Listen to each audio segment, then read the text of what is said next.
Inner work is something I talk about quite a bit, and it's a beautiful thing to be able to do the work with yourself, to get in deeper contact with yourself and the truth of who you are beneath all the layers of conditioning and stories you've lived by. And the more you do, the more you're able to see others for who they are, beneath their layers, beneath their stories. And there's this quote, I forget where I heard it from, but it's something like, you can only meet someone as deeply as you've met yourself. And that's what the work is for. So that once you deepen your relationship and connection with yourself, your relationships with those around you deepens. And that was my experience when I started doing inner work a few years ago. And it was magical. Seemingly by doing nothing, life felt richer just because of how my inner experience was reflected outwardly, especially when it came to my relationships. But at least for myself, and I want to say for many people, I went through this phase where, having not done the work to starting the work, you experience, or I'll speak from the first person, I experienced just this sort of craving, really. Now that I actually knew, now that I felt what it was like to be in deeper connection with myself and others, I didn't want anything else. I wanted, I expected all of my relationships, all of my conversations to have some level of vulnerability and depth. Because for a long time, it felt like I was just watching trailers and not getting the full picture. And really, I saw, and I still do, see the work as the crucial component, the key ingredient. And I looked at myself, I looked at my own experience of doing the work and transforming, and I assumed that everyone can do the work, which is true. Everyone is absolutely capable of doing the work, of transforming, but that doesn't mean it will happen. It doesn't mean it'll happen when you want, how you want it, or happen at all in this lifetime.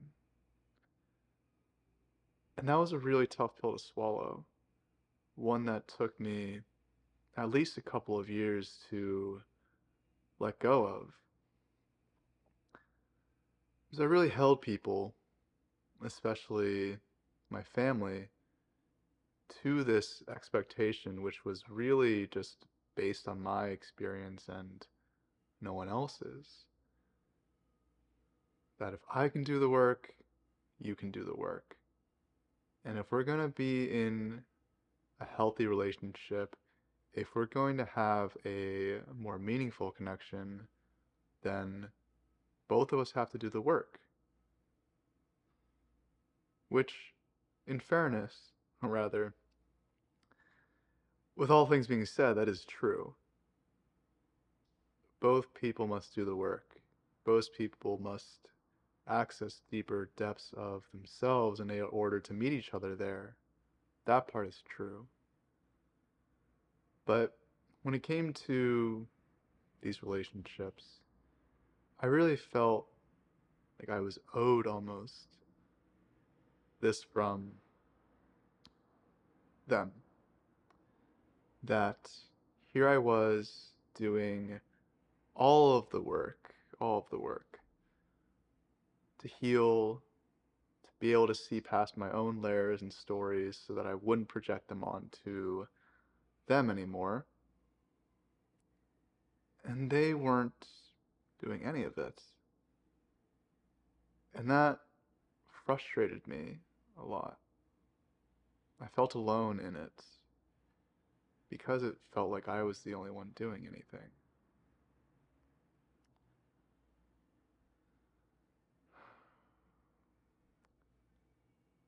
And this didn't just apply to family, this also came with friends as well. You either did the work or you didn't. And I was in a moment in my life where I wanted to be with people who did the work. I wanted to be in deep connection. That was really about it. What I've come to realize over who knows how long, really, there's a couple things that have shifted this for me, allowed me to let go, which took me holding on tightly to be able to do that. First is life is pure circumstance. We come into the world, yes, blank slate in many ways. We have our innate nature, but beyond that, the conditions that we're born into that we have no control over, family, country of origin, religion, yes or no, whatever it may be, all influence and shape our lives in a way that we have no control over, and ultimately will influence whether or not we do the work or we don't. Not everyone is able to.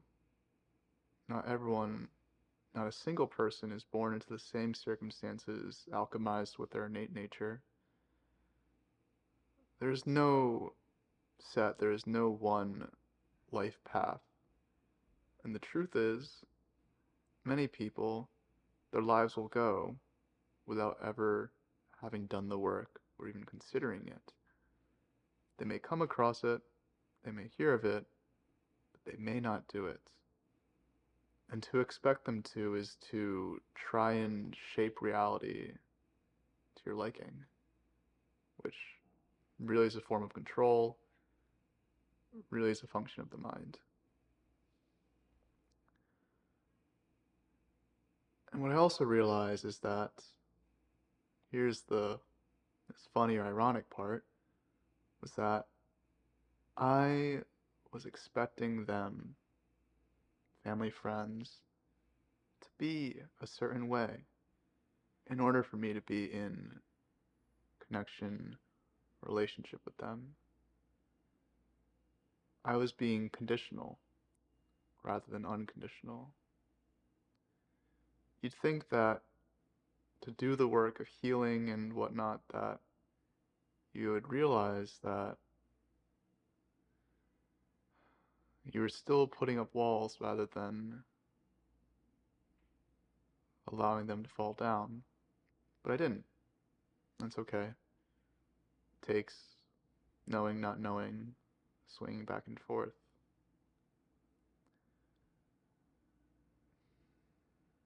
But I realized that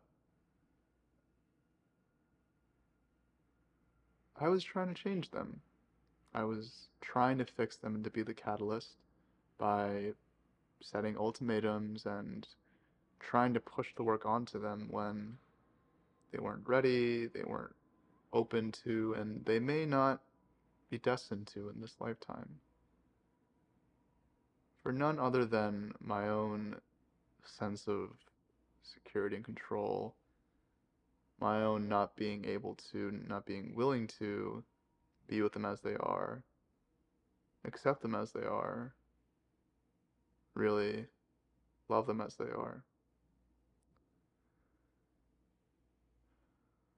By the grace of whatever, the same grace that allowed me to be born into circumstances for my life to unfold where I was able to and am doing the work, and especially at a relatively young age, that same grace allowed me to realize these same things I'm saying to you. and to be able to let go, to not hold this expectation, to loosen the grip on control, and to love and accept people as they are while working on it. I still get frustrated all the time. That's my own work, continued work. And realizing that relationship, connection is about showing up. That's it. Do you both want to show up for each other? Do you both show up for each other? Because when I look at the relationships and friendships that have either dissolved over the years, have been stagnant, or have only continued to deepen, this is the one factor, the showing up piece.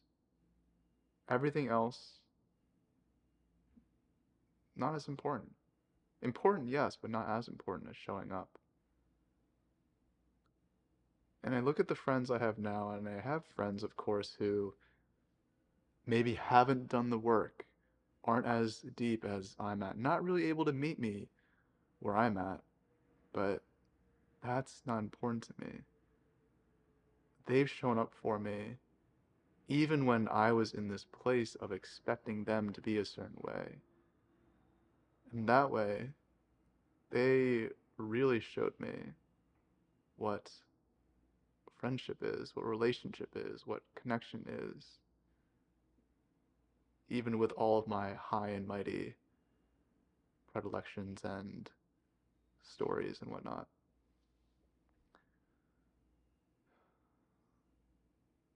So I say all this to say that if you're able to meet someone where they are, that's the most important thing. I just remembered an image or a metaphor that came the other day, but if you think about people as, in terms of their emotional maturity, many people, I was about to say most, I don't really know, many, most, whatever, people, adult people, are not emotionally mature. They are emotional children in adult bodies. I'm sure you know a number, maybe too many, for your comfort. They react, they yell, they scream, they act like children because they are within. They haven't done the work. Their lives haven't unfolded where they've been able to do the work.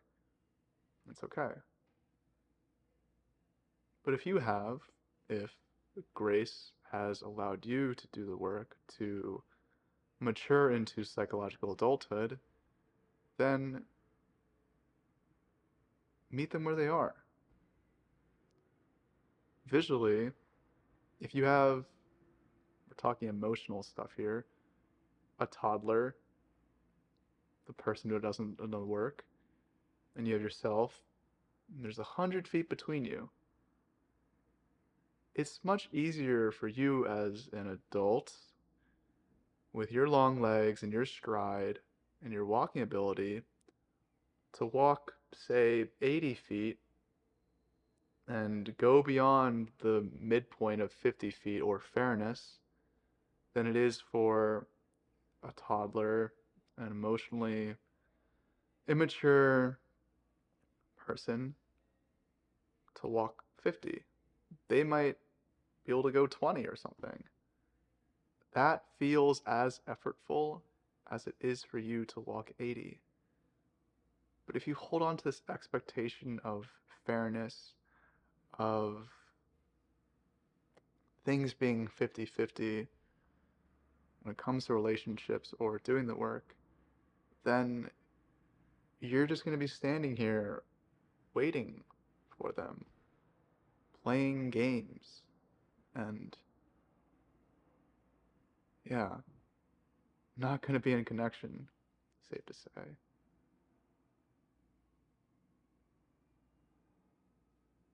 I think about this for myself, but just how grateful I am where life, grace has allowed me to be at a place where I can meet people where they are.